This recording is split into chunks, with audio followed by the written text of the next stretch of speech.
What's going on, everybody? It's Steve here again with a little follow-up to yesterday's video regarding the cold-blooded murder of Charlie Kirk. As it turns out, they finally caught the piece of shit responsible for it. And I feel a lot better about that. So, if you look at him, here he is right here. Just a kid. Just a kid.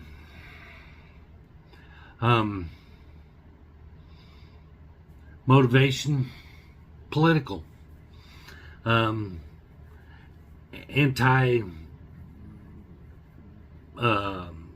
see.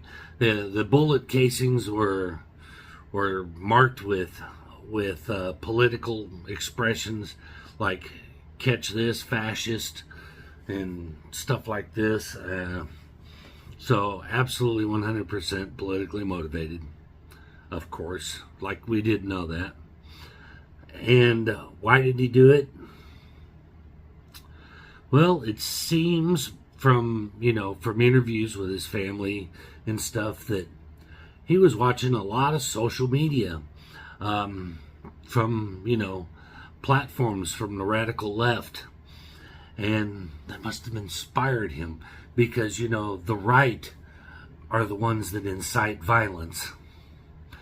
But he was so bad, his own father is the one that turned him in, or was indirectly responsible for him being turned in. I can't remember exactly if it was his father who actually called, or if it was his father who told someone else who called, but indirectly it was his father that turned him in. They said that he hadn't even gotten into politics until the last year or two, and then he stumbled on some radical left propaganda, and they polluted his mind to the point where he felt like he was justified in taking another human being's life. So please come at me again and tell me that the left doesn't incite violence. I'll wait. You can't. So,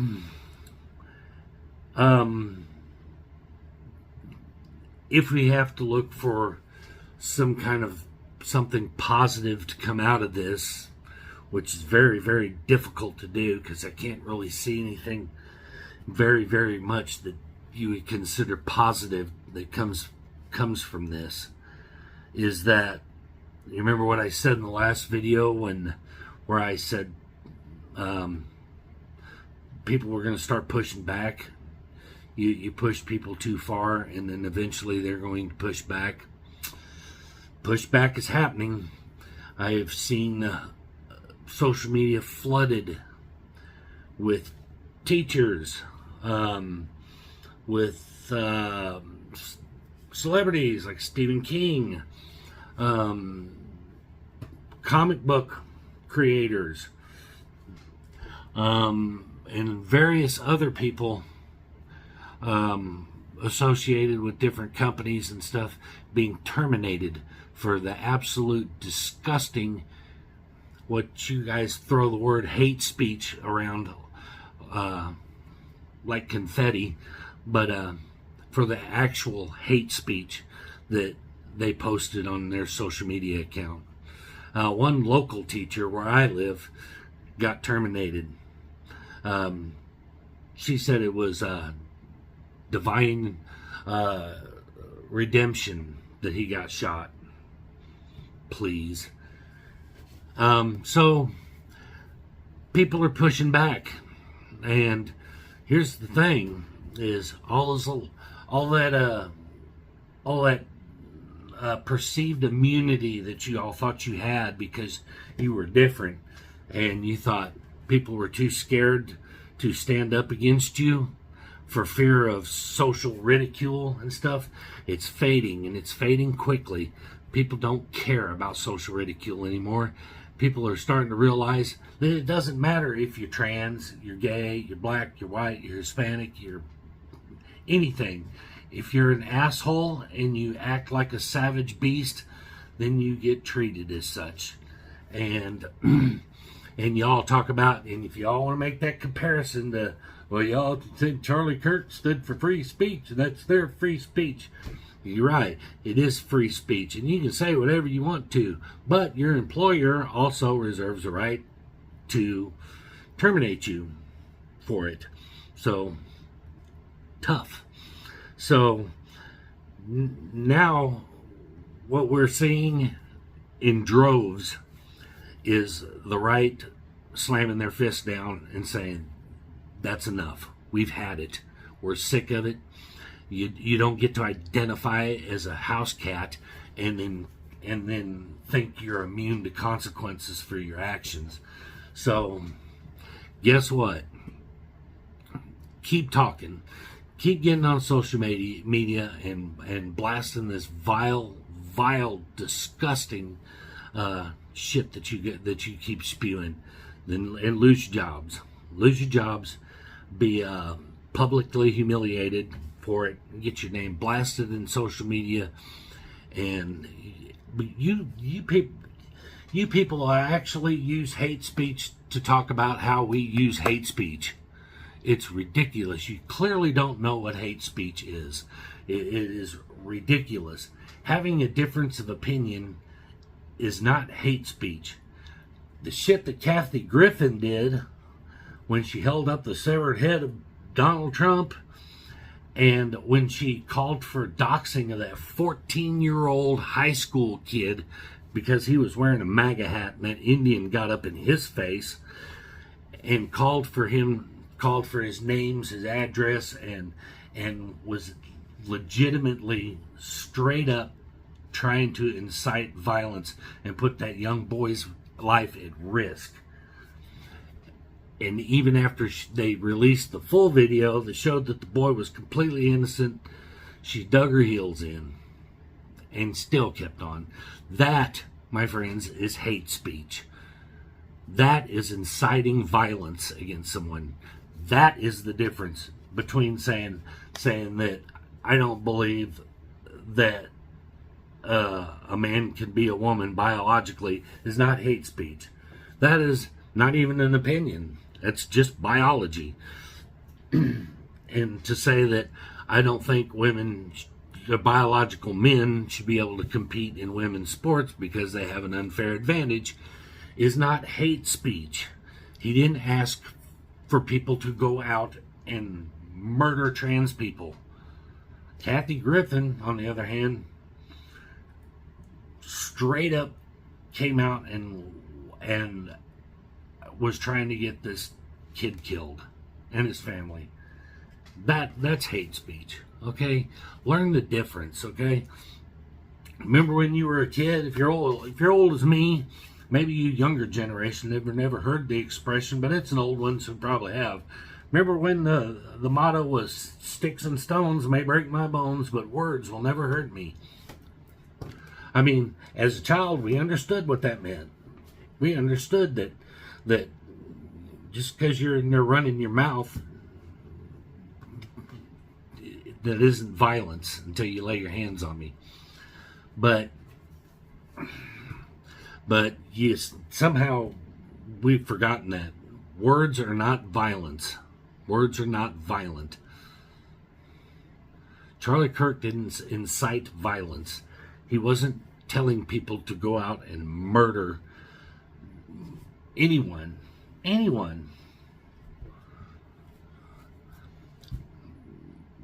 But y'all just keep getting on social media and you keep posting your vitriol and showing what we've been saying all along, the type of people that you are, and keep losing your jobs. Keep getting ousted on social media.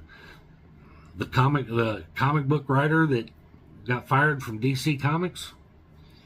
Some of you all came over here from my comic book channel, and you know already what she did. But she posted on her social media, said, thoughts and prayers, Nazi bitch.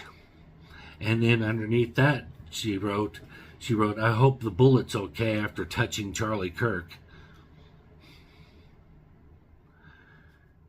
But the right, it's the right that are the evil ones. That's great. That's classic. But when you post stuff like that, you show that you have no humanity. And when I first posted about her getting fired on my other channel, I didn't even know that person was trans. Didn't even know. Didn't even see a picture of her. Him, it, whatever. I don't know. But it looks like a girl, so I'm going to call it a girl. And that's generally what we do. If you look like a female, we'll call you a female. If you look like a dude, you know, it's not that we're misgendering you. It's just you have a beard. You know, what are we supposed to think? So, and that's what the problem with it is that y'all, you know, even the LGB has denounced themselves and tried to separate themselves from the QT plus side of it and say, hey, we are not like them. But the right just wanted to be left alone. If you want to live your life, if you're a biological male and you want to live your life as a female, live your life as a female. Just leave us alone. We're not going to get involved. The worst you could hope for was somebody look at you and kind of go, like, wow, that's weird, and then move on with their lives. But y'all can't do that. It's impossible. Y'all have to push the limits. It wasn't good enough to just be left alone and let you live your life. You had to insist that kids who aren't even old enough to understand what sex is and what love is, you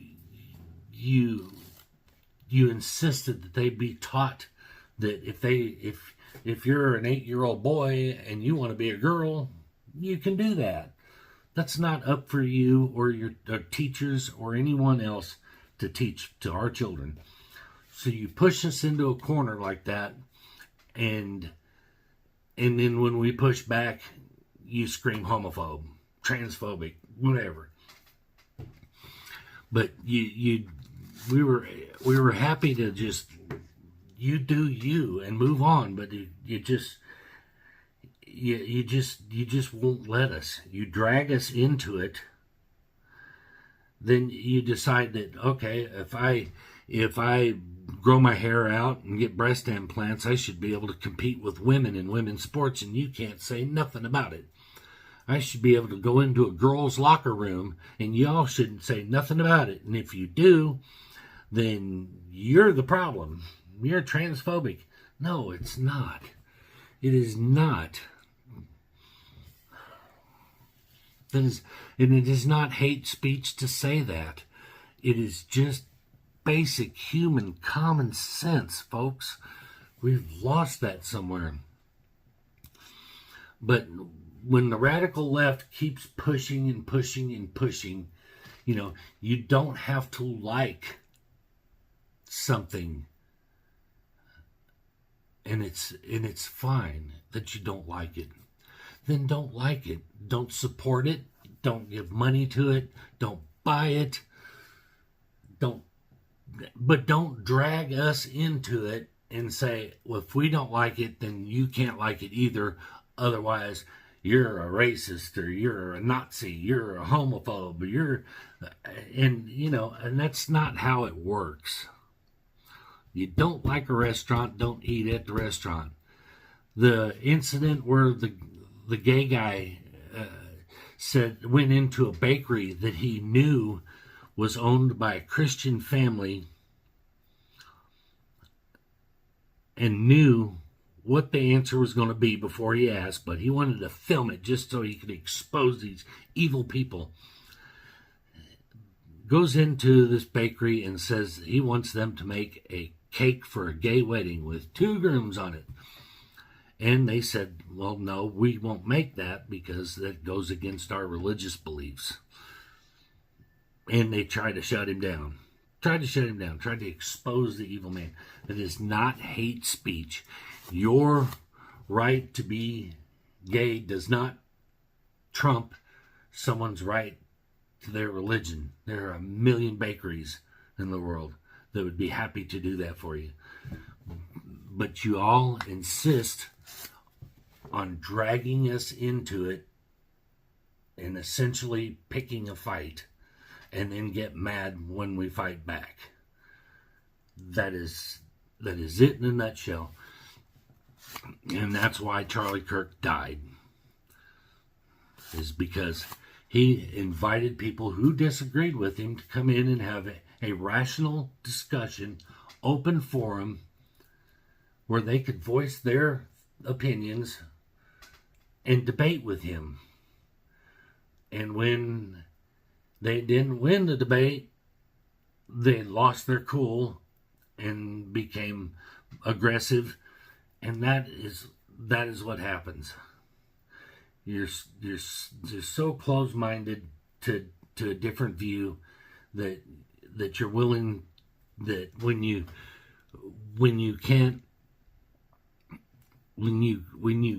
can't force someone to think the way you think, you turn to violence.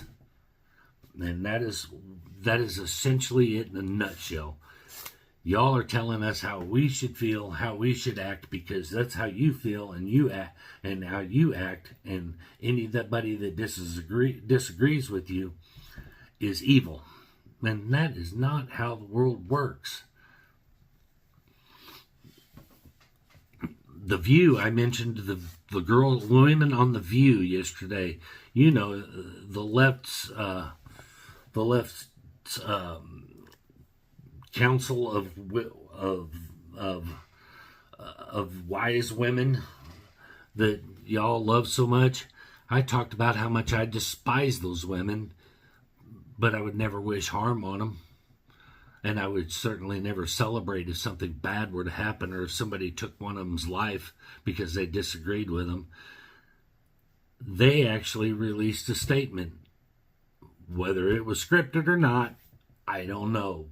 But the fact, even if it was scripted, they released a statement regarding Charlie Kirk, and they were eloquent, and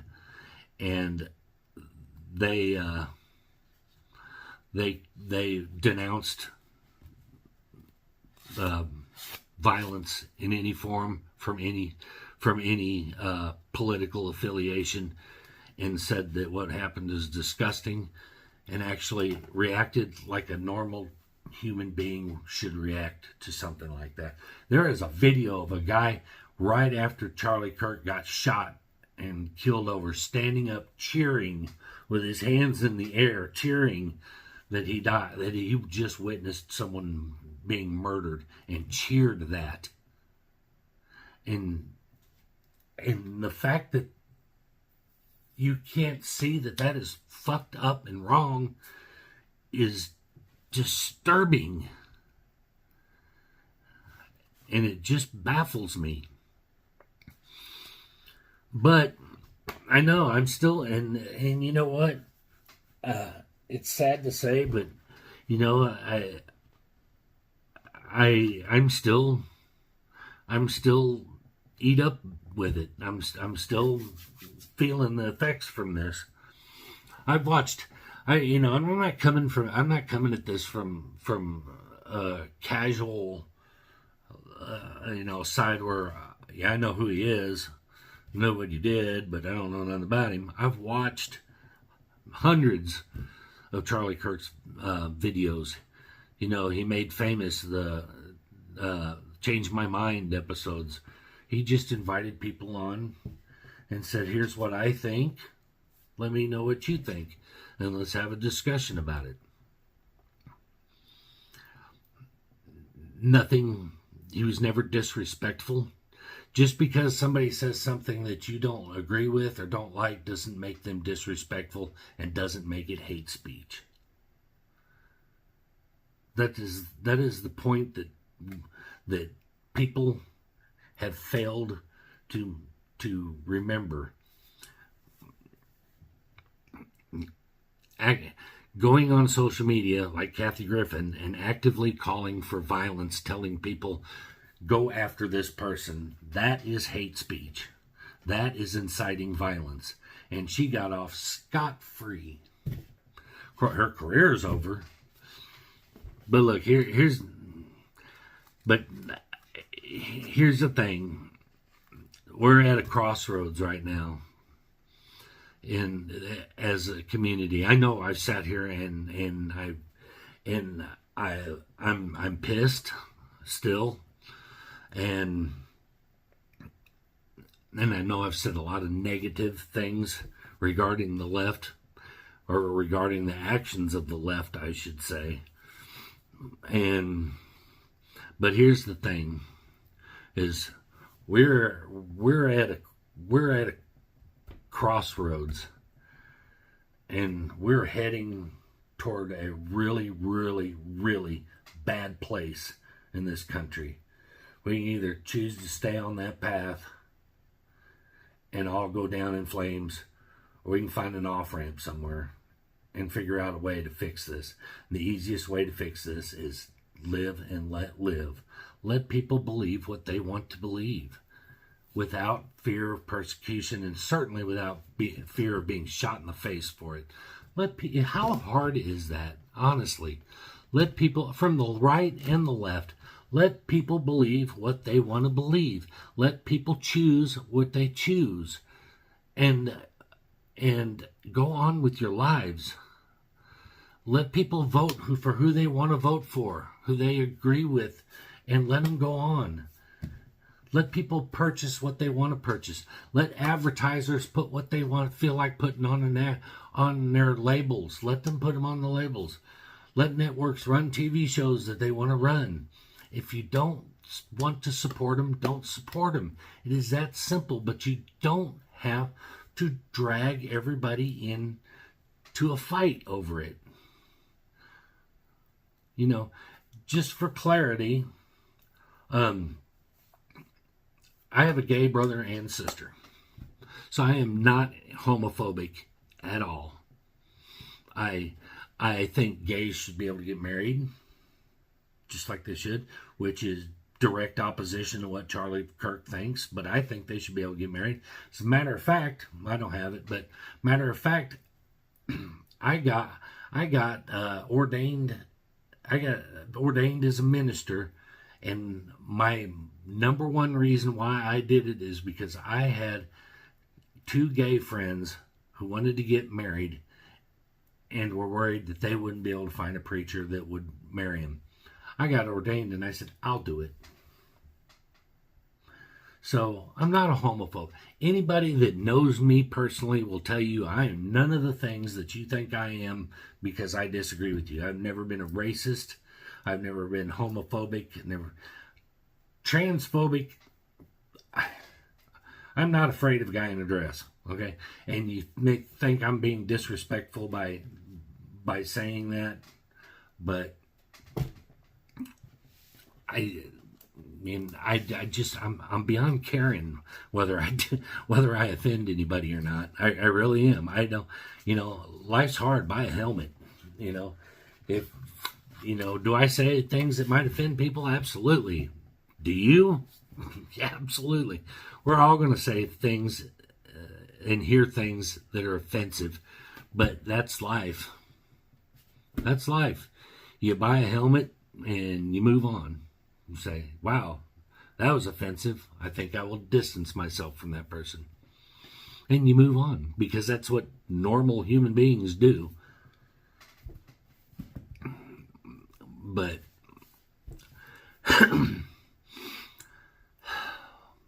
I don't know. I've run out of, there's nothing else you can really say. Like I said, we're heading toward a civil war, folks. We really are, and I'm not sensationalizing this. It's in the air. The climate is about to change, and I'm sorry, but if there's a civil war, you got this against this, and who do you think's going to win that fight? The the ones that identify as a Chihuahua and dye their hair pink and purple and got a nose ring and can't explain to me what a woman is and are against assault rifles, or the other side. It's not a civil war that the left can win. And it may not come down. I'm sure it probably won't come down to, like the first Civil War where they shoot each other in an open field. It'll be cyber attacks is what it'll be. It'll be shutting down people. All the safe spaces that y'all fought for are going to be yanked away from you.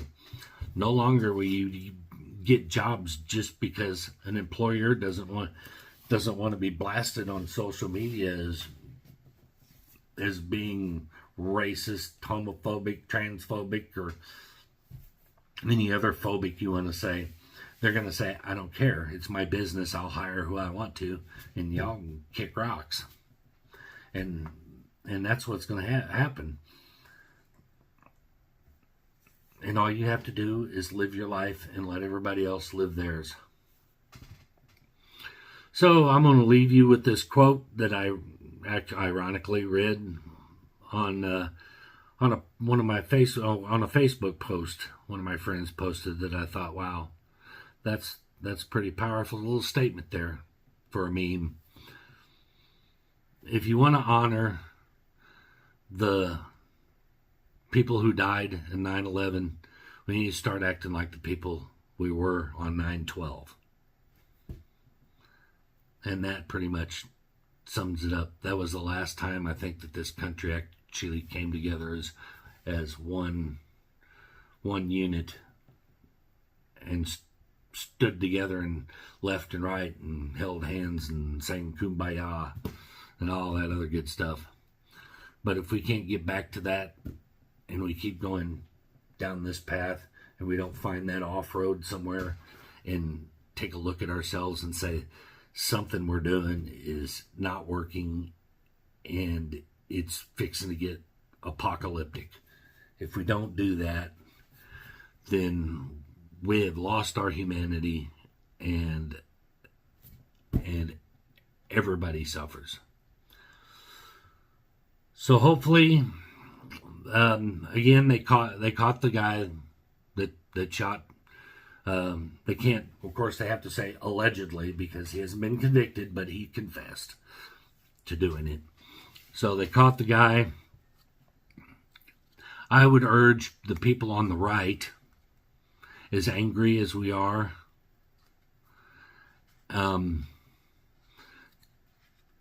don't take the law into your own hands.